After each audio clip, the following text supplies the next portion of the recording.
Liverpool have got their first deal of the whatever this time of the year is called.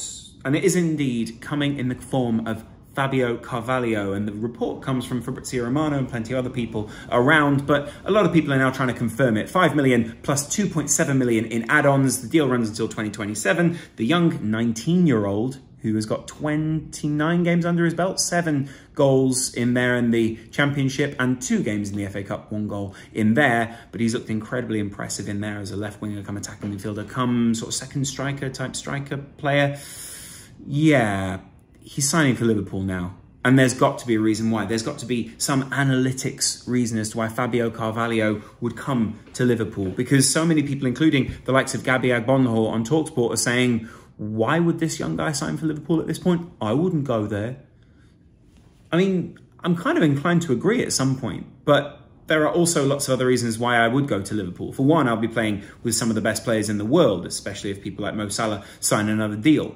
I've seen other players go from Fulham to Liverpool. For instance, Harvey Elliott. Those guys, quick loan, bedded in. But yet there is no plan, apparently, to loan him out.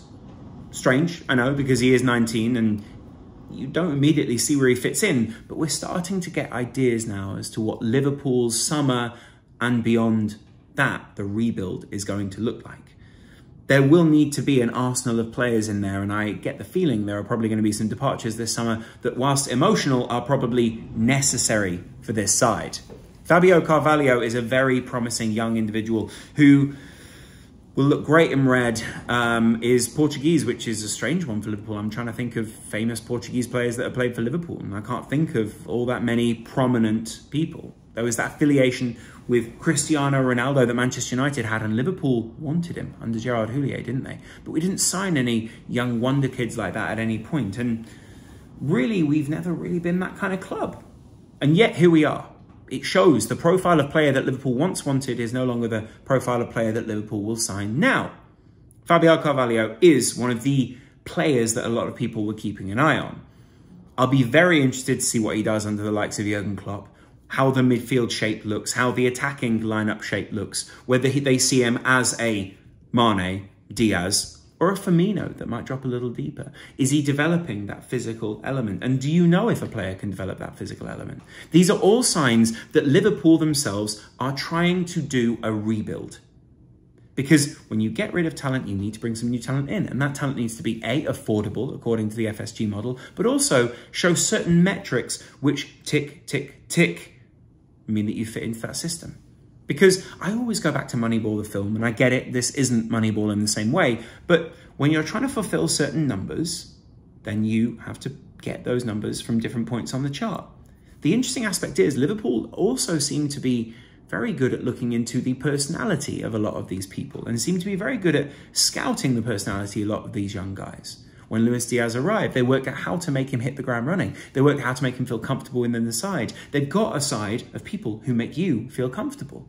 They've got a high-profile star from Bayern Munich who says, this, in my whole career, I've never seen a window of games like this which feels so critical, which feels so big. And yet, he is one of the most experienced people in the squad. You've got Jordan Henderson, who very often people underestimate. You've got Fabinho, who a lot of people passed over, not least Manchester United at one point, whilst they were busy signing other people from Monaco. So it's clear that Liverpool are very good at identifying factors that other people don't have the capability of identifying. Why, though? Why is it that Liverpool have got that? Is it that they've got some sort of special metric? Have they got some special computer in there? Have they got some software that no one else has? Have they got certain members of the team, say Michael Edwards, say certain people who are succeeding him, who seem very good at doing this package idea? Or is it that they also have one of the greatest managers in the world at squeezing the best out of each of these players, creating an environment where people feel loved? Do you remember what Jurgen Klopp said the other day about Mo Salah, Sadio Mane, and whoever else it was in the team who was Muslim, who would need to leave training 2 minutes early so they could go and wash their bodies in a very specific way so that they could be ready for the game, because that is part of their religion, and that is a very important part of their religion. That is the kind of thing where you think, being conscious of all these kind of things, and having someone like Jordan Henderson as your captain, a man who is also very conscious of the other people around him, must be fantastic. Having people who care about you, and by the way, have the time for you and have the time to think about you means that a lot of these people have got things, their ducks in a row. They've got a lifestyle where they are able to think of other people. And very often we think of these guys just as normal people, right? We think of Liverpool as a club that was serially underachieving for quite a while. And that was partly due to the culture. It was also partly due to the investment. But if you find that biting point, that apex that you're supposed to get to, then I think you find Fabio Carvalho somewhere around there. And yet what we're learning about this Jurgen Klopp team is that it is far more than just the passion merchant that Man City fans or any other fans would have you believe. Whilst Jurgen Klopp might not be the only tactical mastermind in this backroom staff, we're seeing that he is able to squeeze the best out of these players. I was talking to Sam Maguire the other day, the Liverpool analyst, and he was talking about how Naby Keita had almost become like a second striker type player against Benfica when there were clearly a 4-2-4, 4-4-2, and then lots of different shapes amongst that. This is a team that is becoming more and more adaptable. And if you introduce players into adaptability much, much younger, vis-a-vis Barcelona, vis-a-vis Ajax, vis-a-vis so many other people, then you get an outcome which is favourable. You've got a team that become much more adaptable. You've got people who can come onto the pitch, change a shape, and suddenly surprise an opposition with something. And yet we go back to the raw elements of what Fabio Carvalho is. A young goal-scoring, attacking midfielder who has impressed in the Championship. And whilst that might not seem like, hey, he's not done it at the top level yet, there are still big factors in there that you go, okay, this guy's clearly got something here. And that something is proven at the same level as the likes of Harvey Elliott, who also bossed games in his career. There will also be people who are saying, well, it's strange because even if he isn't the best player at this level, there is a reason why Liverpool's analytics guys have gone for him. We spent roughly the same amount on Minamino. We spent a lot more on Jota. And Wolves fans weren't upset to see him leave. Here he is, getting comparisons to the likes of Robbie Fowler from Jamie Carragher. That doesn't happen every day. So there is clearly something in this algorithm which is picking out players. There is then clearly a very talented set of people that can read data. That is something that we're finding even at Manchester United, even at the biggest of the clubs in the world, they're finding that hard to do. Bear in mind, the deal on the table for Kylian Mbappe from PSG and Real Madrid right now would buy you 20, maybe more of this kid. And that's just his wages. So think about that. If there is this investment and there is clearly a very considered way of acquiring these guys, then why should we not trust how this system works? Well, Michael Edwards, for one, has moved on and is moving on.